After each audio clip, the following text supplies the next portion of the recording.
6 na senador kang babanggitin. Ano ba yun? Your Honor, ang banggit niya po siguro yung laman po ng computer ko. Actually, may mga congressman po na nandun na hindi po senador yung laman nung nung computer ko. So fake news yun, ha? May 6 na senador na nunumbrahan mo daw. Mga congressman yung nasa computer mo. Yes, yung nasa computer ko po, congressman po. Okay, thank you. So fake news nga. O naligaw si Raymond. Diba? Anyway, basta yung ating media, ingat naman tayo sa mga fake news. Kanina umaga, may napanood na naman akong fake news tungkol sa sarili ko. Hindi ko alam na nangyari yun eh. Mr. Senate President, I agree with you kasi maraming mga insinuations, nabanggit, Senator Sherwin Gatchalian, Senator J.B. Ejercito, kung sino-sino na lumalabas na pangalan. That's why we need to clarify kasi ikaw ang kinukote nung lawyer. And nasa national news ito eh. So in fairness to our colleagues, na hindi naman talaga nabanggit at wala namang katibayan, babanggitin na nakabitin at ikaw ang reference, the Senate President has to really clarify this matter. Because this is a sensitive issue. Hindi ba? Imagine, Senate Finance Committee, biglang sasabihin ng lawyer mo na, of course, he did not name names, pero may mga insinuations na sumunod, binabanggit yung mga pangalan. So for the record, Engineer Hernandez, hindi totoo yun? Hindi po, Your Honor. Alright, thank you. Mr. Chair, follow up ko lang doon. Hindi na, Kahit na time ko na. Time mo na yan. May 7 minutes ka.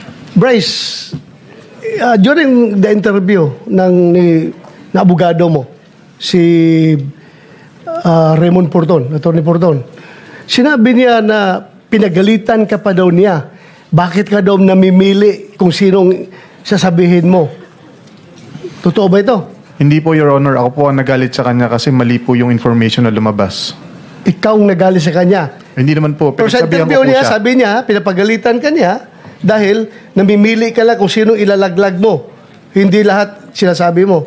Hindi po, Your Honor. Ako po nagsabi kay Attorney Fortune na wag naman maglabas sa information na wala pa naman tayong ebidensya. So sa ngayon, pinalitan mo na si Atty. Porton o siya pa rin?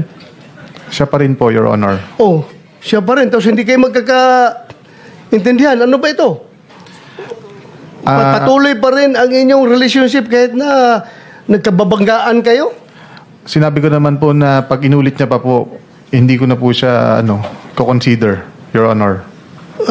Mr. Chair, may I move that next hearing, Attorney Porton be invited here because mabigat yung sinabi niya, Mr. Chair.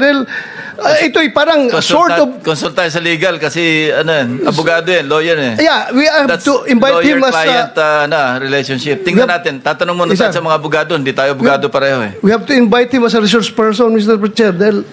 It's like a sort of Damocles hanging over our heads. Pag sinabi niyang gano'n, dapat paklaruhin ninyo. It can be anybody. Pwede ako, pwede siya, pwede si Senator Risa, pwede si Senator Bam. Dapat maklaro ito. Kaya sana maimbitahan si Attorney Porton. I got the feedback. That's confidential yun. That's attorney-client privilege communication. So, pero bakit niya sinabi sa media, Mr. Chair?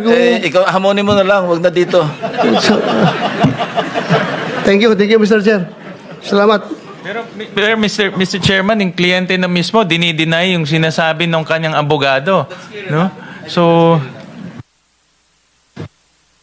Sige, Mr. Chair.